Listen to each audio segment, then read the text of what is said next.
स्वागत है आपका आप अपनी YouTube चैनल एग्जाम पॉइंट पर। मैं रोज की तरह आज फिर 20 जून 2025 का करंट अफेयर लेकर आया हूं। 20 जून के जितने भी इम्पोर्टेंट क्वेश्चन बनते हैं उन्हें हम डिस्कस करेंगे, उनके इम्पोर्टेंट फैक्ट भी जानेंगे। दोस्तों, आप किसी भी एग्जाम की तैयारी कर रहे हैं तो ये वीडियो आपके लिए मोस्टफुल रहने वाला है। इस वीडियो के लास्ट में हमने आपके लिए एक क्वेश्चन रखा है जिसका आंसर आप लोग को कमेंट्स बॉक्स में देना है। आइए शुरू करते हैं, पहले नंबर का क्वेश्चन देख लेते हैं।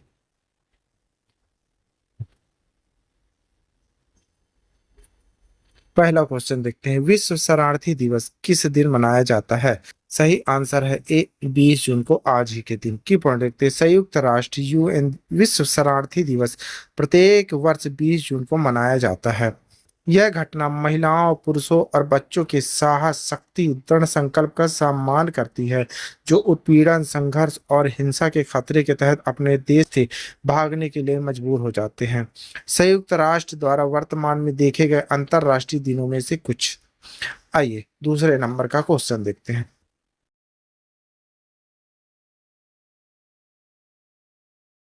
का क्वेश्चन देख लेते हैं। अभ्यास शक्ति 8 किस देश के साथ संयुक्त सैन्य अभ्यास है? सही आंसर है सी, फ्रांस के साथ।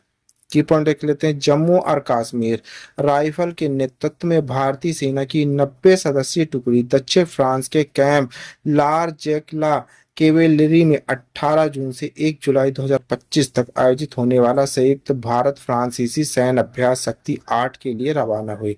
फ्रांसीसी पक्ष का प्रतिनिधित्व 13वीं विदेशी सेना हाफ ब्रिगेड द्वारा किया गया है।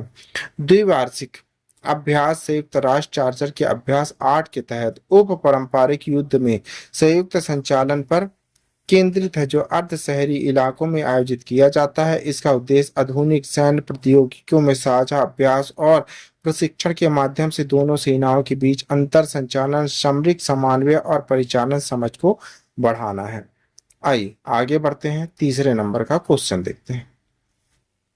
प्रधानमंत्री नरेंद्र मोदी ने हाल ही में किस सम्मेलन के दौरान कनाडा के प्रधानमंत्री से मुलाकात की है? सही आंसर है सी, G7 शिखर सम्मेलन में। के पंडित प्रधानमंत्री नरेंद्र मोदी ने केनाना इक्कीस में G7 शिखर सम्मेलन के दौरान कनाडा के प्रधानमंत्री मार्क कार्नी के साथ द्विपक्षीय बैठक के दौरान भारत कनाडा से संबंधों को मजबूत करने पर महत्व पर जोर दिया। उन्हें लोकतंत्र, स्वतंत्रता, कानून के शासन के प्रति साझा प्रतिबद्धता और व्यापार, स्वच्छ ऊर्जा, महत्वपूर्ण खनिजों, उर्वरकों जैसे क्षेत्रों में सहयोग की संभावना पर प्रकाश डाला है। आइए आगे बढ़ते हैं, चौथे नंबर का क्वेश्चन देख लेते हैं। आइए चौथा देखते हैं। भारतीय नौसेना किस तिथि को INS अरुणा को कमीशन कर रही है? सही आंसर है सी, 18 जून 2025 को। की पढ़ते भारतीय नौसेना 18 जून 2025 को नौसेना डाक यार्ड विशाखापट्टनम देश के पहले anti submarine warfare shallow watercraft Arnala को कमीशन कर रही है। समारोह की अध्यक्षता chief of defence staff general Anil Chauhan कर रहे हैं। INS अर्नला जहाजों से पहला है जिसे 8 मई 2025 को नौसेना को सौंपा गया था। इसका नाम महाराष्ट्र तट पर स्थित ऐतिहासिक अर्नला किले के नाम पर रखा गया है। आइए आगे बढ़ते हैं, पांचवें नंबर का क्वेश्चन देखते हैं। भारत का पहला राज्य जिसने मोबाइल आधारित ई वोटिंग प्रणाली शुरू की है वह कौन सा है? सही आंसर है डी, बिहार। की पढ़ते हैं, बिहार राज्य निर्वाचन आयोग SEC ने मोबाइल आधारित ई वोटिंग प्रणाली की शुरुआत की है, जिससे बिहार ऐसा करने वाला भारत का पहला राज्य बन गया। यह नई प्रणाली 18 जून को होने वाले नगर निकाय चुनाव में लागू की जाएगी, जिसकी पुष्टि राज्य निर्वाचन आयुक्त दीपक प्रसाद ने की। ई वोटिंग का मतलब है मोबाइल या इलेक्ट्रॉनिक डिवाइस के जरिए दूरस्थ मतदान करना। इस प्रणाली में मतदाता एंड्रॉयड मोबाइल ऐप का उपयोग करके बिना मतदान केंद्र गए ही अपना वोट डाल सकते हैं। आइए छठे नंबर का क्वेश्चन देखते हैं। Maruti Suzuki India limited MSIL ने हाल ही में वाहन वित्त पोषण के लिए किस बैंक के साथ साझेदारी की है? सही आंसर है B, Equitas small finance bank के साथ। की पॉइंट देख लेते हैं। Maruti Suzuki India limited MSIL Bharat की अग्रणी कार निर्माता कंपनी ने इक्विटास स्मॉल फाइनेंस ईएसएफएस के साथ एक रणनीतिक वाहन वित्त पोषण साझेदारी। इस साझेदारी का उद्देश्य नए वाहनों, पुराने वाहनों, व्यावसायिक वाहनों के लिए बेहतर खुदरा वित्तीय समाधान उपलब्ध कराना है। यह समझौता ग्राहकों को सुलभ, किफायती और अनुकूलित ऋण सुविधाएं प्रदान करने की दिशा में एक महत्वपूर्ण कदम है। मारुति सुजुकी और इक्विटास बैंक के बीच यह एमओयू सहमति ज्ञापन हाल ही में हस्ताक्षरित किया गया है, ताकि भारत भर में विशेष रूप से टीयर 2, टीयर 3 शहरों में कंपनी की वित्त पोषण नेटवर्क को मजबूत किया जा सके। यह साझेदारी ऐसे समय में हुई जब वाहन बिक्री को बढ़ावा देने के लिए आसान फाइनेंस की बड़ी भूमिका है। आगे बढ़ते हैं, 7वें नंबर का क्वेश्चन देखते हैं।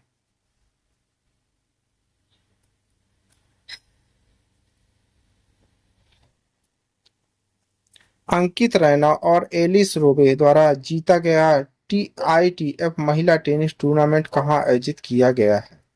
सही आंसर है बी, पुर्तगाल में। की प्रोडक्ट अंकित रैना और एलिन रोबे ने युगल फाइनेंस 40-0 आईटीएफ महिला टेनिस टूर्नामेंट गुइमराइस पुर्तगाल में जीता। उन्होंने जापान की हिरोमी आबे कनालो मोरिसासी को हराया। यह जीत अंकित का सीजन का तीसरा युगल खिताब है। यह उनके करियर का 32वां युगल खिताब है। अंकित रैना ने अपने पेशेवर टेनिस करियर में 11 एकल खिताब भी जीते हैं। आइए आगे बढ़ते हैं, 8वें नंबर का क्वेश्चन देख लेते हैं। रक्षा साइबर एजेंसी द्वारा शुरू किए गए साइबर सुरक्षा अभ्यास का नाम क्या है? नाम है साइबर सुरक्षा, ऑप्शन है सी। की पॉइंट लिख लेते हैं। रक्षा साइबर एजेंसी ने साइबर सुरक्षा अभ्यास शुरू किया, जिसे साइबर सुरक्षा कहा जाता है। यह एक बहुचरणीय राष्ट्रीय स्तर का अभ्यास है जो साइबर सुरक्षा तैयारियों पर केंद्रित है। यह अभ्यास मुख्यालय एकीकृत रक्षा स्टाफ के तहत आयोजित किया जा रहा है। यह एक 12 दिवसीय कार्यशाला जिसमें राष्ट्रीय एजेंसी और रक्षा हितधारकों के प्रति भागी शामिल किए गए हैं। आइए 9वें नंबर का क्वेश्चन देख लेते हैं। के कनाडाई ग्रां प्री में किसने जीत हासिल की है?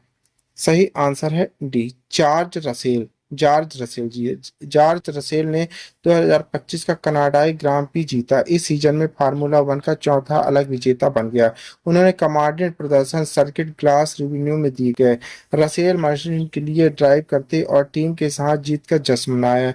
वह अब 2025 में 5 बार पोडियम पर रहे, जो 2024 में उनकी कुल संख्या से अधिक है।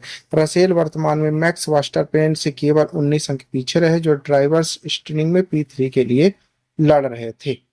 आइए आगे बढ़ते हैं, 10वें नंबर का क्वेश्चन देखते हैं।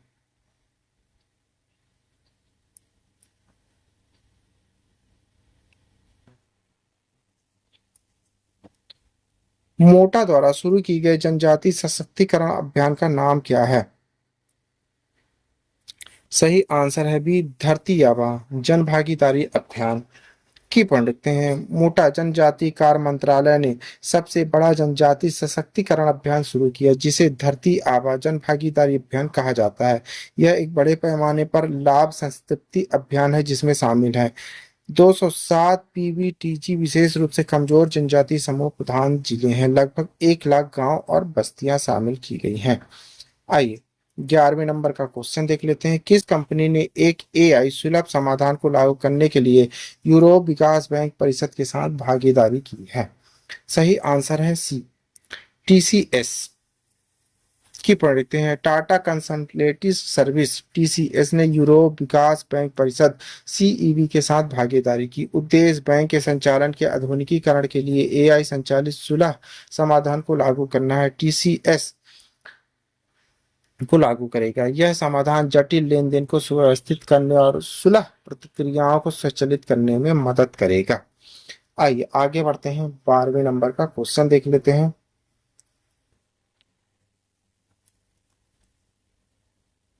आइए 12 नंबर क्वेश्चन देखते हैं। आपदा प्रबंधन एजेंसियों की गति और सटीकता में सुधार के लिए 3 तकनीक प्लेटफॉर्म लॉन्च किए गए हैं।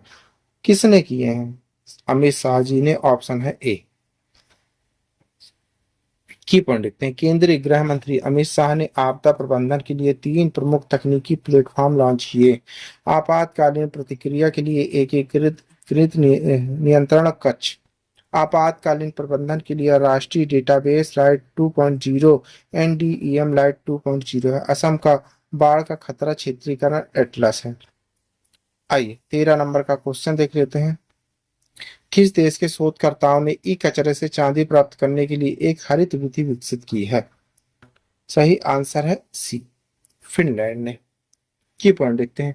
फिनलैंड के शोधकर्ताओं ने एक हरित रासायनिक प्रक्रिया विकसित की है। इस प्रक्रिया में प्राकृतिक वशीय अम्ल, खाना पकाने के तेलों से का उपयोग चांदी को पुनः प्राप्त करने के लिए इलेक्ट्रॉनिक कचरे से किया जाता है। यह नवाचार इन समस्याओं का समाधान करता है। आइए 14 नंबर का क्वेश्चन देख लेते हैं। भारत रेडर पेस्ट वायरस और मवेशी प्लेग नियंत्रण के विशिष्ट समूह में शामिल हो गया है। किस भारतीय संस्थान को श्रेणी ARHF दर्जा दिया गया है? सही आंसर है सी, ICARNIHSAD भोपाल को। की भारत अब विश्व के विशिष्ट समूह का हिस्सा है जो रेडर पेस्ट वायरस मवेशी प्लेग नियंत्रण के लिए है। ICARNIHSAD भोपाल को श्रेणी 1 रेड पेस्ट होल्डिंग सुविधा RHF के लिए रूप में नामित किया गया है। FAQ संयुक्त राष्ट्र खाद्य और कृषि संगठन घोषणा WOAH के 92वें आम सत्र में की गई, जो पेरिस में आयोजित किया गया था। आइए 15 नंबर का क्वेश्चन देख लेते हैं। भारतीय रिजर्व बैंक द्वारा एजेंसी कमीशन दरों में संशोधन कब से प्रभावी होगा? सही आंसर है ए, 1 जनवरी 2025 से। की पॉइंट लिखते हैं। सरकारी बैंकिंग सेवा में दक्षता बढ़ाने के उद्देश्य से भारतीय रिजर्व बैंक RBI ने सरकार से संबंधित लेन देन को संभालने के लिए बैंकों को दिए जाने वाले एजेंसी कमीशन दरों में संशोधन किया है। यह संशोधित ढांचा 1 अप्रैल 2025 से प्रभावी होगा। इसमें इलेक्ट्रॉनिक लेन देन, पेंशन वितरण और गैर पेंशन सरकारी भुगतानों पर बढ़ा हुआ भुगतान शामिल है। इसका उद्देश्य सरकारी धन के डिजिटल प्रबंधन को प्रोत्साहित देना, बैंकों को इस दिशा में प्रेरित करना है। आइए लास्ट क्वेश्चन देख लेते हैं 16 नंबर। ओपन AI को अमेरिकी रक्षा विभाग से कितना अनुबंध प्राप्त हुआ है? सही आंसर है सी, 200 मिलियन। की प्रिंट ओपन AI जो चैट GPT का निर्माता है, को अमेरिकी रक्षा विभाग US डिपार्टमेंट ऑफ डिफेंस द्वारा 200 मिलियन लगभग 1.1670 करोड़ का अनुबंध प्रदान किया गया है। यह अनुबंध राष्ट्रीय सुरक्षा, सैन्य अभियानों के लिए उन्नत कृत्रिम बुद्धिमत्ता AI उपकरणों के विकास के उद्देश्य से किया गया है। 16 जून 2025 को पेंटागन द्वारा इस सौदे की घोषणा की, जो जुलाई 2026 तक चलेगा और मुख्य रूप से वाशिंगटन DC के आसपास संचालित होगा। आइए आगे बढ़ते हैं। आपके लिए क्वेश्चन है, इसी क्वेश्चन का आंसर आप लोग को कमेंट्स बॉक्स में देना है। क्वेश्चन देखते हैं। इंटरनेशनल क्रिकेट काउंसिल ICC द्वारा 2027-29 विश्व टेस्ट चैंपियनशिप WTC चक्र में कौन सा नया प्रस्ताव रखा गया है? सभी टेस्ट मैच अब 3 दिनों के होंगे। छोटे देशों को 4 दिवसीय टेस्ट मैच खेलने की अनुमति दी जाएगी। Bharat, Australia, England test cricket से बाहर हो जाएंगे। केवल T20 प्रारूप को मान्यता दी जाएगी। दोस्तों इस क्वेश्चन का आंसर आप लोग को कमेंट्स बॉक्स में देना है। आंसर आप लोग कमेंट्स बॉक्स में जरूर दीजिएगा, भूलिएगा नहीं। आप पढ़ रहे हैं 19 जून 2025 का डेली करंट अफेयर। दोस्तों आप किसी भी एग्जाम की तैयारी कर रहे हैं तो ये वीडियो आपके लिए मोस्टफुल रहने वाला है। इस वीडियो की PDF डाउनलोड करने के लिए आप हमारे टेलीग्राम चैनल एग्जाम पॉइंट पर जाकर वहां से PDF डाउनलोड कर सकते हैं। Thank you for watching my video. इस वीडियो को ज्यादा से ज्यादा शेयर करें, लाइक करें, कमेंट करें। Thank you.